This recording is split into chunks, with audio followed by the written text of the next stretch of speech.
abiding and their spirit for 358, hymn Rank by Rank.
Welcome on this rainy Sunday morning. Thank you all for being here today. I'm the Reverend J. Wolin, the settled minister here at the Unitarian Universalists of Sarasota. We especially want to welcome our visitors who are here today, as well as those who are online.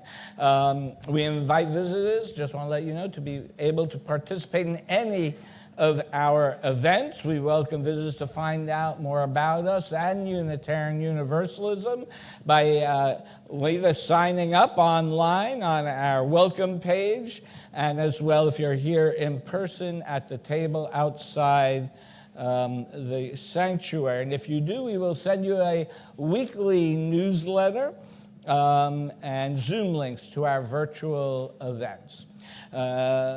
We also invite you for coffee and conversation after service. If it's raining, we'll be in the Lexau wing across the way.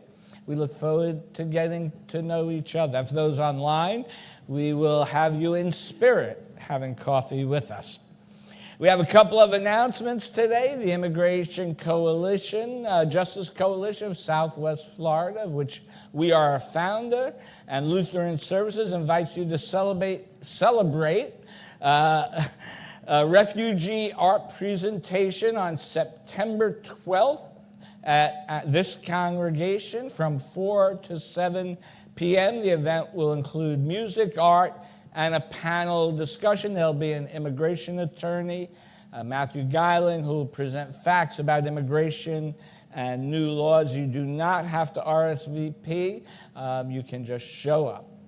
Also, I just want to let you know that every night at 5 p.m., every Sunday night at 5 p.m., there will be a prayer vigil at Payne Park. I think today they'll be doing a little walking vigil for immigrants, both documented and undocumented, who are held in detention or living in fear of being put in detention. And that fear is real. So now it's my pleasure and joy to invite up Joni Adno, who will be our musical guest today.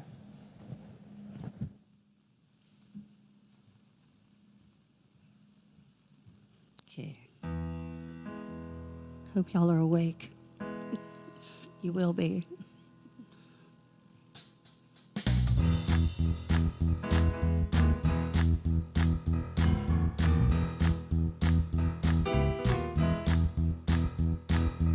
Tumble out of bed and stumble to the kitchen. Pour myself a cup of ambition, and I yawn and stretch and try to come to life.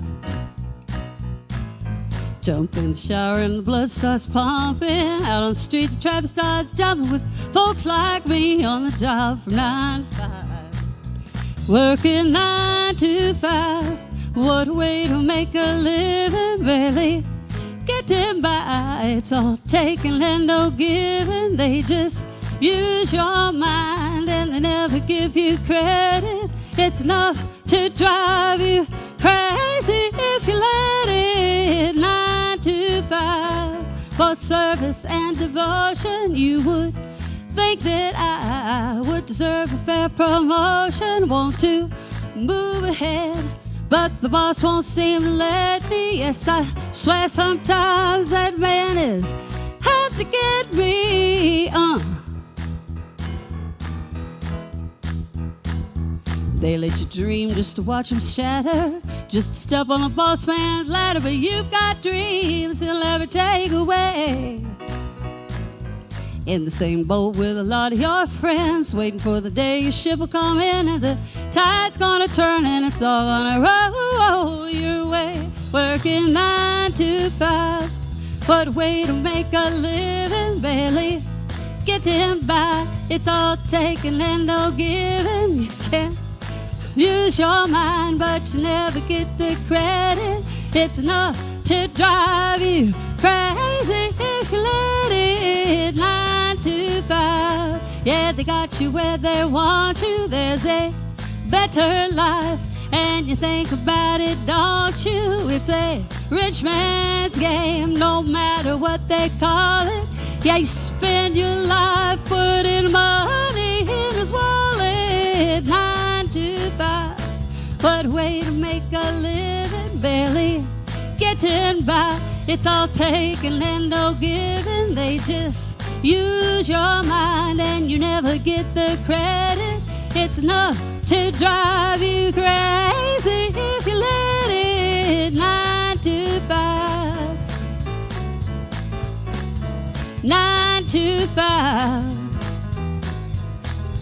It's a rich man's game, no matter what they call it. And you spend your life putting money in his wallet.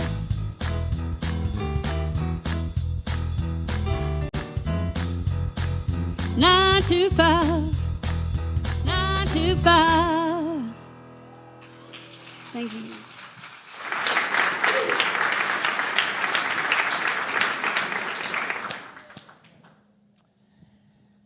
Our first reading is actually out of our hymnal or responsive reading, so you will read a part and I will read a part. And it is an adaptation of Psalm 1 by Stephen Mitchell. Blessed are the people who have grown beyond their greed.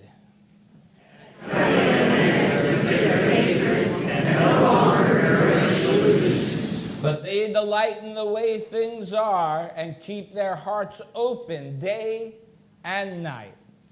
They are like trees planted near flowing rivers, which bear fruit when they are ready. Their leaves will not fall or wither. Everything they do will succeed. As we light our chalice now, please join me in affirming our value of interdependence, which is printed in your order of service and will be on the screen behind me. We honor the interdependent web of existence, of all existence, with reverence for the great web of life, and with humility we acknowledge our place in it.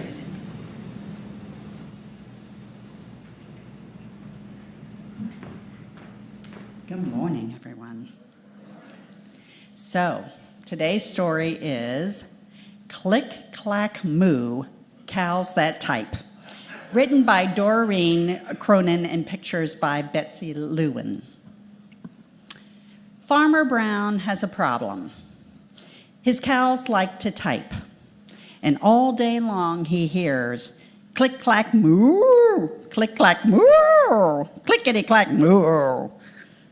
And at first he could not believe his ears. Cows that type? Impossible. Click, clack, moo. Click, clack, moo. Clickety, clack, moo. Then he couldn't believe his eyes. Dear Farmer Brown, the barn is very cold at night. We'd like some electric blankets. Sincerely, the cows. Well, it was bad enough the cows had found the old typewriter in the barn, and now they want an electric blanket? No way, said Farmer Brown. No electric blankets. So the cows went on strike. They left a note on the barn door. Sorry, we're closed today. No milk today. No milk today, cried Farmer Brown. And in the background, he heard the cows busy at work. Click, clack, moo. Click, clack, moo. Clickety, clack, moo. And the next day, he got another note. Dear Farmer Brown, the hens are cold too. They'd like electric blankets. Sincerely, the cows. Well, the cows were growing impatient with the farmer, and they left a new note on the barn door. Closed. No milk, no eggs. No eggs, cried Farmer Brown. And in the background, he heard them. Click, clack, moo. Click, clack, moo. Click, clack, moo. Cows that type. Hens on strike. Who ever heard of such a thing? How can I run a farm with no milk and no eggs? Farmer Brown was furious. So he got out his own typewriter. Dear cows and hens, there will be no electric blankets. You are cows and hens. I demand milk and eggs. Sincerely, Farmer Brown. Well, Duck was a neutral party, so he brought Farmer Brown's ultimatum to the cows. And the cows held an emergency meeting, and all the animals gathered around the barn to snoop, but none of them could understand moo. So all night long, Farmer Brown waited for an answer. Well, Duck knocked on the door early the next morning, and he handed Farmer Brown a note. Dear Farmer Brown, we will exchange our typewriter for electric blankets. Leave them outside the barn door, and we will send Duck over with the typewriter. Sincerely, the cows. Well, Farmer Brown decided this was an okay deal. So he left the blankets next to the barn door, and he waited for Duck to come with the typewriter. And the next morning, he got a note. Dear Farmer Brown, the pond is quite boring. We'd like a diving board. Sincerely, the ducks. Click, clack, quack, click, clack, quack, clickety, clack, quack, quack. And splash! That was the end. So what a fun book, yes. What a fun book to remind us that we all have to work together, those that produce and those that manage or own their own business, to make sure that we all are living lives with some comfort. And tomorrow we will celebrate all those who labor to create something to sell, because so often business owners focus too much on how much money they can make without thinking about the quality of life of those who work to produce that good or service. And today, you can practice giving your thanks for those young laborers, because we'll have a young hospitality crew who will be making cookies just for you to be served to you after the service in the Lexau wing across the courtyard. So please make sure to come by and thank them. So now I invite any children and youth to meet me right outside these doors so we can go to the kitchen to make those cookies. Thank you.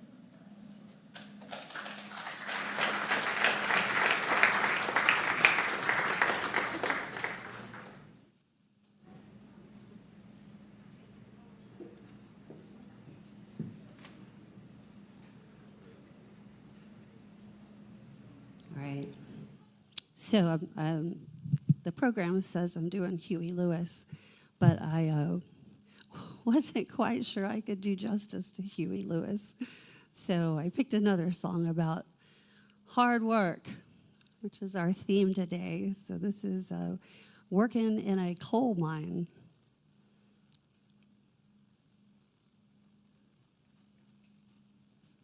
So So sorry if you were looking forward to Huey.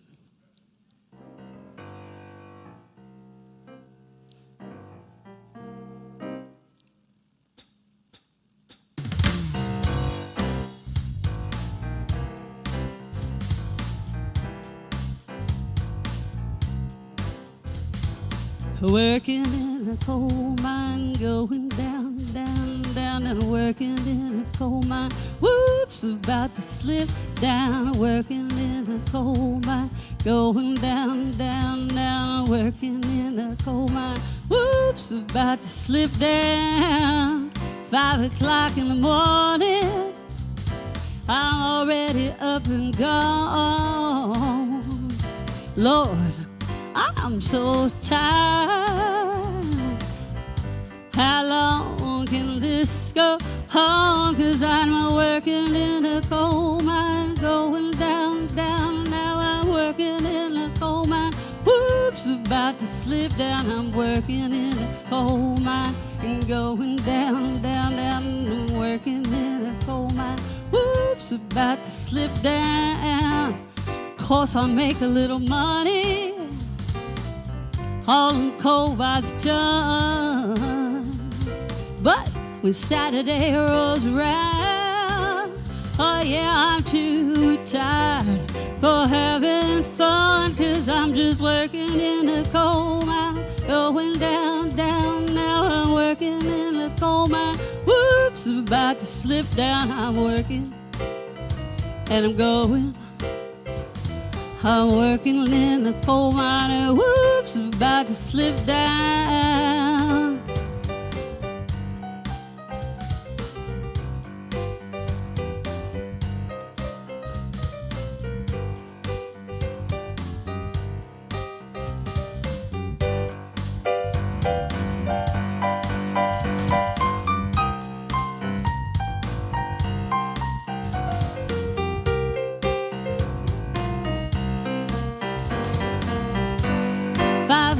In the morning, I'm already up and gone.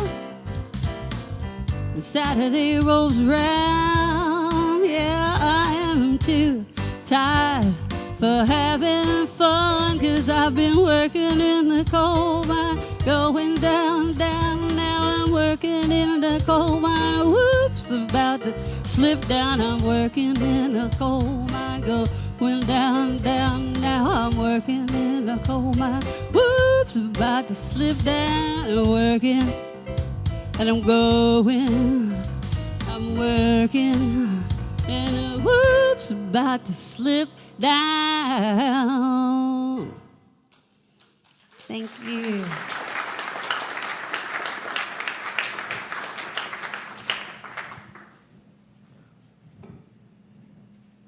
Thank you, Joan.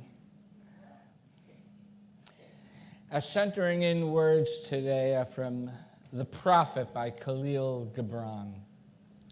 Always you have been told that work is a curse and labor a misfortune. But I say to you that when you work, you fulfill a part of the earth's furthest dream assigned to you. When that dream was born, and in keeping yourself with labor, you are in truth loving life. And to love life through labor is to be intimate with life's inmost secret. And what is it to work with love?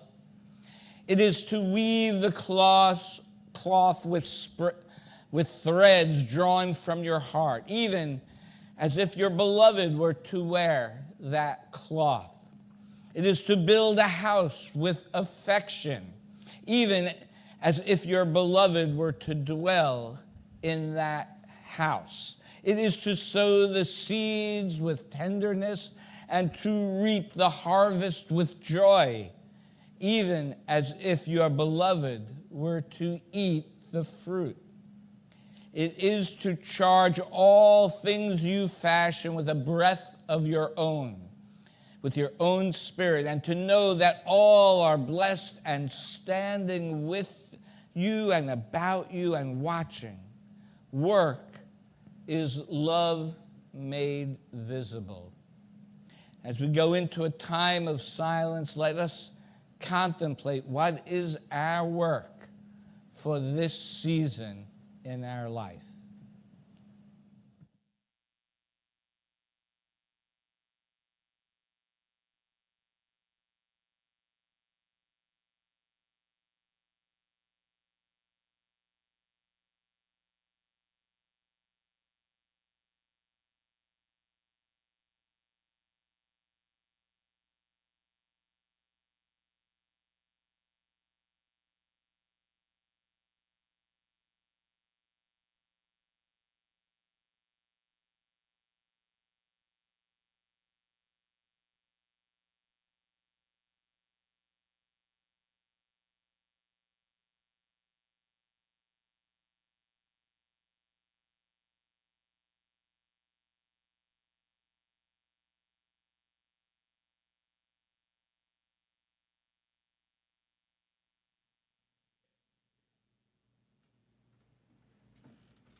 So for some, Labor Day is a weekend for backyard barbecues and super Labor Day sales before the school settles in for good. Where I grew up, school started after Labor Day, so it was a clear demarcation. But at its heart, Labor Day, hold on one second, I need to change something here. Technology, but I'm going to be talking for 20 minutes, so I figured let me start now, make it easy for myself. So anyway, Labor Day was not created to eat or shop. It was born out of the struggle of working people who demanded to be treated not as expendable tools for profit, but as human beings worthy of dignity, safety, and a fair share of the wealth that they helped create. In the 19th century, the United States experienced extraordinary growth. It was known as the Gilded Age, but for most workers, it was an age of struggle. 12-hour days, 7 days a week, dangerous workplaces, child labor, no sick leave or health benefits or pensions. Workers organized strikes and unions, and they marched, sometimes at great personal cost. The Pullman strike of 1894 ended with federal troops killing more than 2 dozen workers. And in the aftermath, President Grover Cleveland signed legislation creating Labor Day, not so much out of solidarity of any sort, but as a political olive branch to calm the ongoing unrest. So Labor Day has become a symbolic recognition that this country is not built by titans of industry alone. It is built by the hands, the minds, the hearts, the love of working people. And yet, this tension between capital and labor has never really gone away. They have simply evolved. Those workers understood that dignity and fairness are never simply granted. They must be claimed. Today, as we face new challenges like climate change, deepening inequality, robotic workers, and corporate concentration, we need that same moral imagination and courage. Now, prior to being in ministry, I never really thought about what the word capitalism meant. Right? In my lifetime, we had seen the Soviet Union communist economic system collapse, and it seemed capitalism was ascendant. I thought, well, there's always been business or trade since the beginning of time. Right? Capitalism, though, is a different breed or type of business. Throughout history, there have always been rulers and kings who have used power and people to amass fortunes. Prior to capitalism, though, there were many different types of economic systems. There were many complex societies that were either mercantile, and there were many that were communitarian, particularly here in the Americas. In the Middle Ages, Europe's feudal peasants were tied to the land. But there was a major upheaval due to the Black Plague, which, some say killed anywhere from 30 to 50% of Europeans.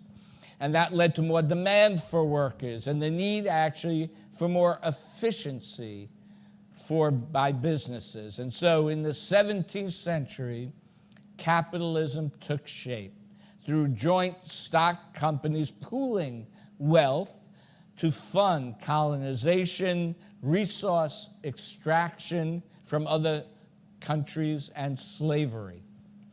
Capitalism emerged not as a timeless trade, but as a new economic system built on pooled capital for profit, in which trade and industry were controlled by private owners rather than by the state. At its best, and I'll be honest, I was a capitalist for a time in my life. At its best, it rewards initiative, risk-taking, and innovation. It has created immense wealth and technological progress in the world. It can encourage creativity and choice, and many of us have benefited from it in various ways. But capitalism, unlike previous economic systems, has allowed for social and economic mobility. But we also have to realize capitalism has its shadow side. It creates tremendous inequality. At its worst, it preys on the weakest and most vulnerable people to enrich the wealthy. There's 70% of Americans across political lines believes, and I believe also, that the economy is rigged in favor of certain groups: the wealthy, politicians, banks, corporations. Even Adam Smith, the so-called father of capitalism, warned that when people of the same trade meet, the conversation ends in conspiracy against the public. He understood that markets require moral responsibility and laws to prevent abuse. A view that his writings deeply influenced our nation's founders. It always gets called the Wealth of Nations, but the book's title is actually The Causes of and Effects of the Wealth of Nations. And so our Constitution, Article 1, Section 8, specifically empowers and grants Congress the right to regulate the economy, the Congress. We fought our American Revolutionary War in a large part because the British royalty utilized a monopoly for goods on American colonies. You can look at the Bill of Rights. Many complaints about that.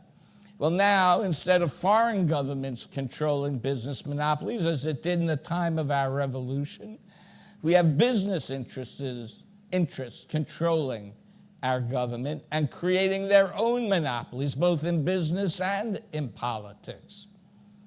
Now, throughout most religious traditions, there is a mixture of wealth being seen as a divine blessing, but also juxtaposed with condemnation of wealth.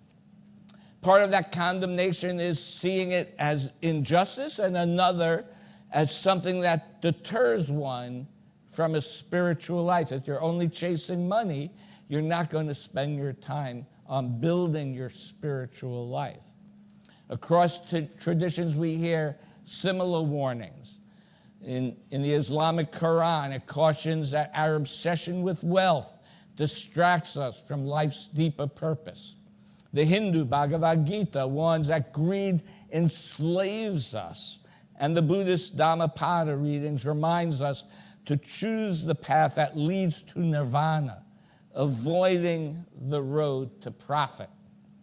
The Hebrew scriptures, especially throughout the prophetic literature, there is a condemnation of wealth and an admonition to support justice for the widow and the orphan. The Christian scriptures are by far, the most vehemently opposed to wealth and encourages sharing everything in common.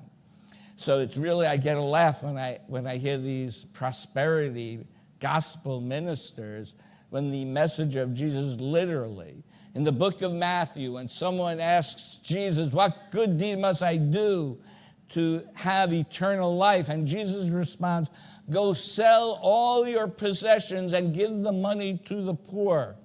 And then Jesus literally says to his disciples, truly I tell you, it will be hard for a rich person to enter the kingdom of heaven. It is easier for a camel to go through the eye of a needle than for someone who is rich to enter the kingdom of God. I used to quote that to all the owners that I worked for when I was in the business world. These ancient wisdom traditions remind us that our economic choices are ultimately moral choices. But how do we live this in practice?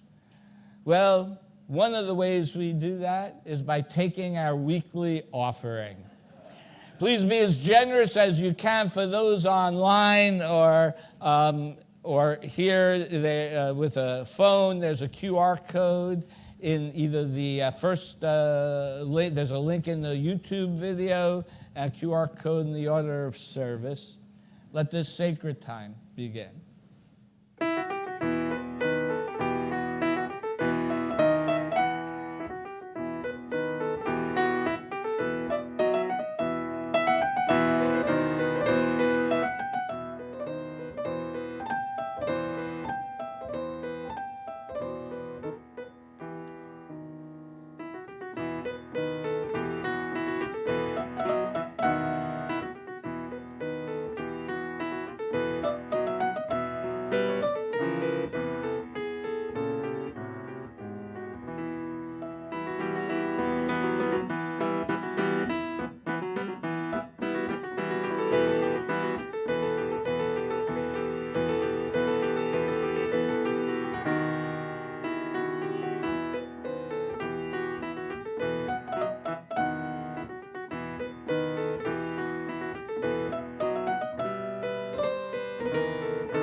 so enraptured. I just was sitting there, I wanted to hear more.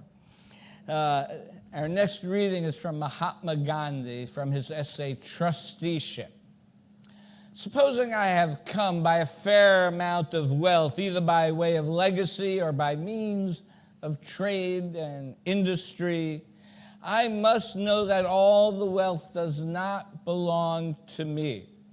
What belongs to me is the right to an honorable livelihood, no better than enjoyed by millions of others. The rest of my wealth belongs to the community and must be used for the welfare of the community. I want the ruling class to outgrow their greed and sense of possession and to come down in spite of their wealth to the level of those who earn their bread by labor. The laborer has to realize that the wealthy person is less owner of his wealth than the laborer is owner of their own, the power to work. And now, one more time, Juniana, and thank her for singing this song that I requested.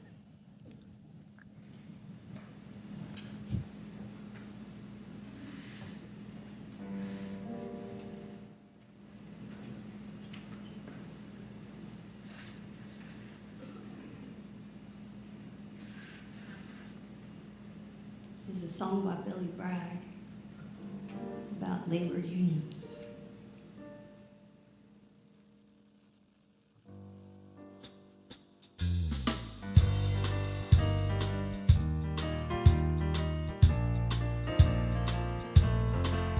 If you're selling your soul and you're working all day, overtime hours and not enough pay, nothing's gonna change if all you do is wish you could wake up and it not be true. Join the union, brother.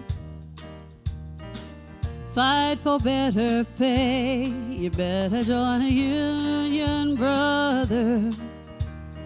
If I organize today, yeah, you'll see where the problem lies when the union comes around. Those rich men earning north of $1 million wanna keep the working folk down. Wanna keep the working folk down.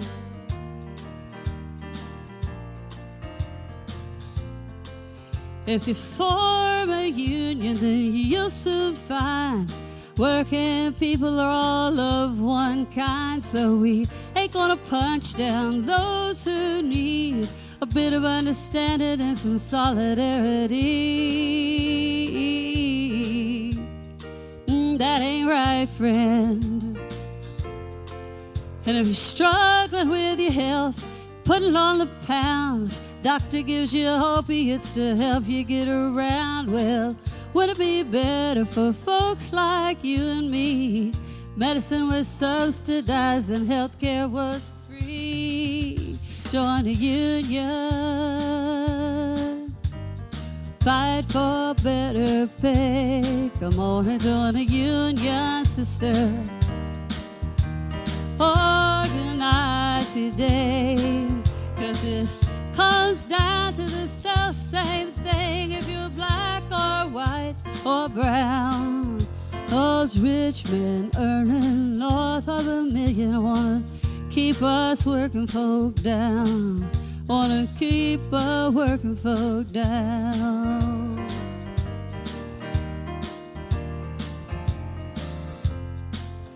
We know the culture wars are there to distract, while libertarian billionaires avoid paying tax. You wanna talk about bathrooms where floodwaters rise, forests on fire and the wind burns our eyes. Oh, oh no, something's wrong here. Yeah, they wanna divide us, 'cause together we're strong. You're gonna take action, now we've sung our dang song. You don't like Richmond having total control, you better get that union to roll. Join a union, brother. fight for your better pay. Come on and join the union sisters. Organize today. Don't matter if you live in a city or some little country town. All those rich men earning north of $1 million. Rich men earning north of $1 million. All those rich men earning north of $1 million. Wanna keep the working folk down. Wanna keep the working folk down.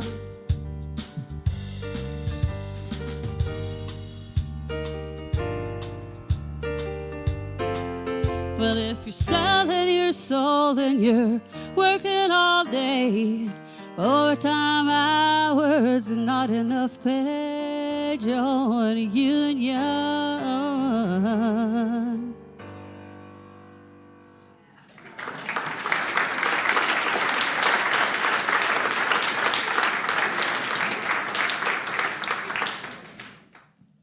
Not enough pay. Very, very good. No, that's probably right. We are in a church service. So, although for those who don't know, that was sort of a take on a song by, I think his name was Anthony Oliver, who it was a sort of working man's ballad, but really made some racist comments and ableist comments. And so this was sort of a response to say that, you know, we need to be in solidarity with everyone, right? And that is what's important. You don't need to kick people when they're down. And that, I think his song was titled "Rich Men Living North of Richmond," I think. So, yeah. Well, anyway, going back to Mahatma Gandhi, you know, in his writings, he listed 7 social sins. And one of them was commerce without morality. Now, as some of you know, before I was a minister, my previous career was as a CPA and then working with various small and mid-sized growth companies in various executive financial capacities. Across my lifetime, I have lived through gas shortages, Black Monday, where stock market crashed 22%, the dot-com boom and the dot-com bust. I've lived through real estate booms and 2 real estate crashes, the Great Recession, and scandal after scandal, savings and loan, Enron, Madoff, again and again. I saw how direct immoral practices in business led to devastated workers, investors, and communities, while executives walked away, often with bonuses. But there are deeper questions about what it means to be moral in relation to commerce. Morality can be a very subjective word. What is moral to one person is immoral to another person. So we can question whether there is a universal morality, but living in the day-to-day world, morality ultimately is what we determine as a society or as a community as to what is an appropriate moral action. Is it moral to continue relying on fossil fuels without a serious plan to transition to sustainable energy, knowing that that damage that we are causing our planet? And small changes at this point aren't enough, although we can still and should make them. But we need strategic long-term solutions as a global community based on the latest scientific information. Our energy use is growing rapidly, and we must transition towards sustainable alternatives. Now, how many lives lost are worth jobs? And we don't know what new jobs will be created by transitioning, but we need to build a new way, a sustainable way of living on this planet where the health of workers, the community, and the environment are taken into account. I would ask, why does it always have to be an either-or scenario? We often hear that. Well, either we have to have climate change or, workers are going to be hurt. Or, where is there middle ground? Businesses always feel that the government's being too draconian, and the government feels that businesses don't care at all about the future of the universe, honestly. And so we have to find that balance between the public good and the private investment if capitalism is going to survive. We have to find a balance between our needs for today, right? We still need to eat, and we still need to have, a roof over our heads, and we need to find the balance between that and the longer-term needs that will help our descendants. We have to look beyond just ourselves and in our time, and we have to look forward to how it impacts everyone in the world. Right? Why do some businesses not have the moral capacity to see the good, right, of society should be more important than the amount of money that they make? Right? And often it's because their jobs depend on it. And so we have to change the system that says making the most money in the shortest amount of time is not our moral compass and goal. So we have to think about, why does our culture value the amount of money that we have, the type of car that we drive, the size of our house, more than we value the life of our neighbors within our community and the rest of the world, for that matter? We often think about our standard of living. Theoretically, our standard of living will have to go down if we are going to help others out of poverty. Although I would make the argument there's enough for all, but we don't have to hoard our assets. And this ambiguity of commerce and morality is epitomized in the movie Wall Street, which depicts corporate takeovers. I realize that's an older movie.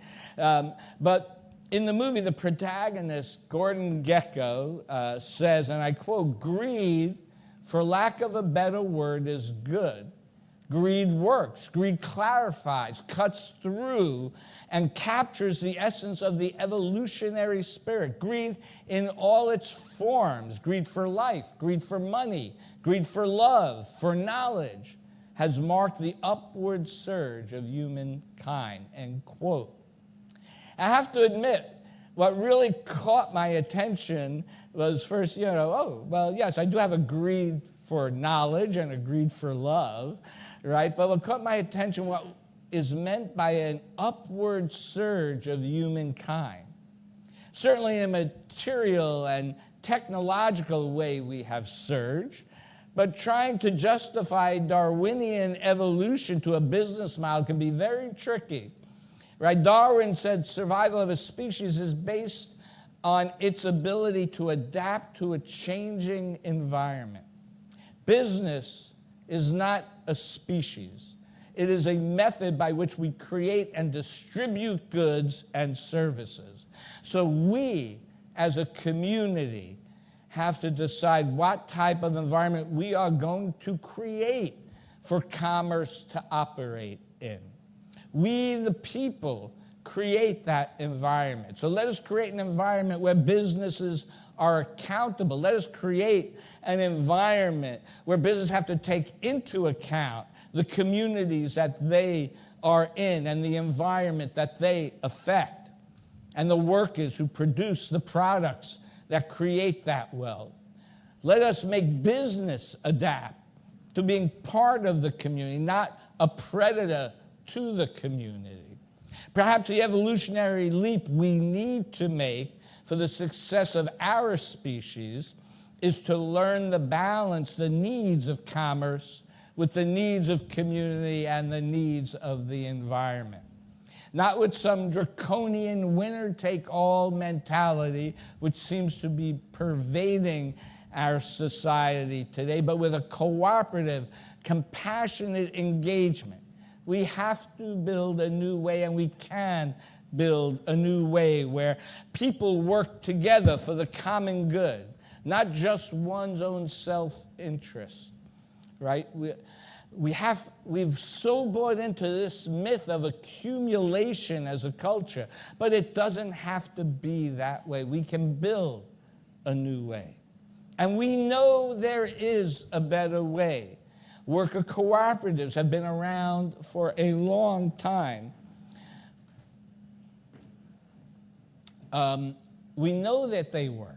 They empower workers, they reinvest profits in the business, and they cap executive pay at a multiplier of the lowest employees' pay.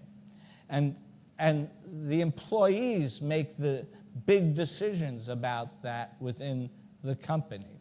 The largest employee cooperative I have heard of, did some research on this, is Mondragon Corporation. I don't know if I pronounced that right, which started in Spain in 1956 by a Catholic priest, and now has over 250 businesses and 70,000 employees, and they operate that way. So we know there is a different way that works. In the 2000s, there was a creation of the Plan B Corps, which required certification, I quote, that leads economic systems change to support our collective vision of an inclusive, equitable, and regenerative economy, end quote. I've not heard much about them recently because I've not been in the business world recently. And they seem to be a little less popular today as ESG investing seems to be demonized recently. But they are mechanisms that can help business adapt.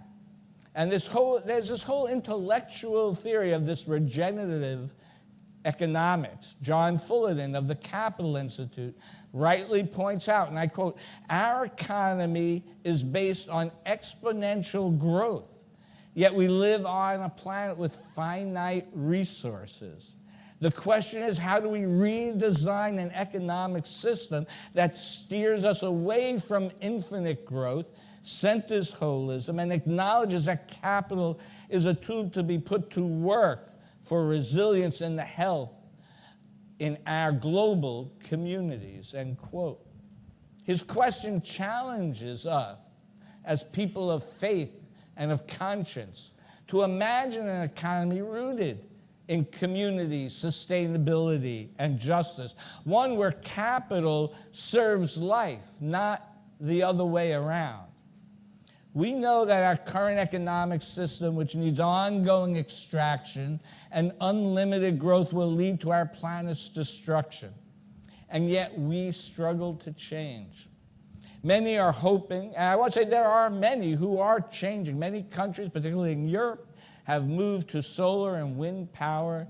America had been moving in that direction, but we always seem to struggle because of moneyed interests that are impacting our government. Many are hoping that somehow technology will save us from this ecological devastation. And I'm not saying we should stop looking for technological solutions. We should keep doing that. But the only solution is for us to change how we live in the world. But often we don't think on that macro level of thinking. We tend just to think about our personal survival. I know the first part of my career, when I was poor and my children were young, I was living paycheck to paycheck. Every decision I made seemed magnified. I lived in fear of making a wrong decision, of losing my job, and what that would mean as a breadwinner of my family. Right? My previous career as a CPA and business person, I worked with small business owners who took out second and third mortgages on their homes. They had everything on the line. And I witnessed how fear can force difficult moral choices. But I have also learned through many years of living and doing business and being a minister that living in fear is not sustainable. The path forward requires both practical solutions and spiritual transformation. Sri Aurobindo, the Indian yogi, said, and I quote, "Often we find atheism both in individual and society a necessary passage to deeper religious and spiritual truth.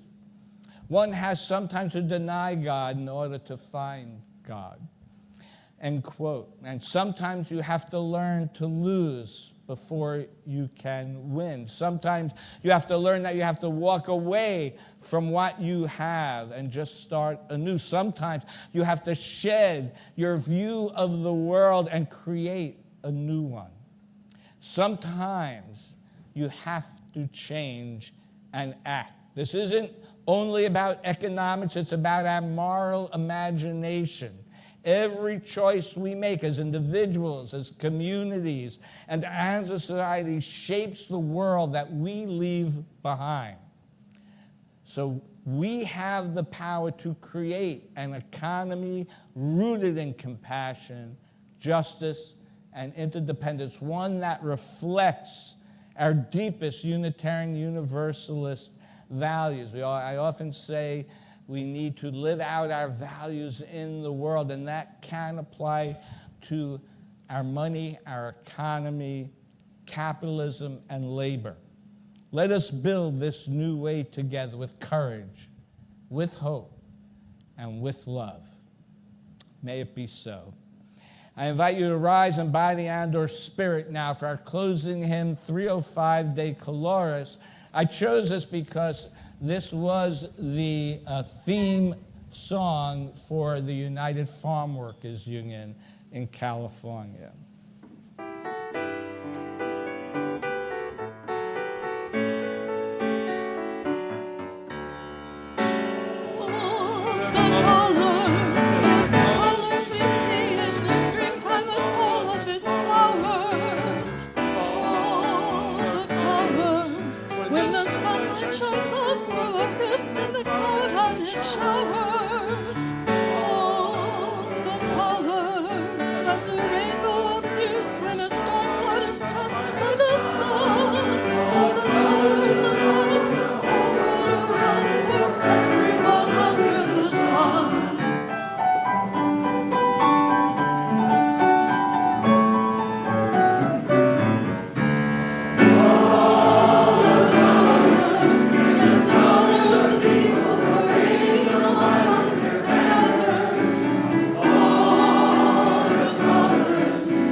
From Adam Smith, "It is but equity that they who feed, clothe, and enlarge the whole body of people should have such a share of the produce of their own labor as to be themselves tolerably well fed, clothed, and lodged. End quote. So let us feed the hungry. Let us house the homeless. Let us clothe the naked. Let us heal the ill. Let us find jobs for the unemployed. Let us have love and compassion in all of our actions. Let us love our neighbor. Let us love our work. Let us love our life. And let us love our world and our congregation.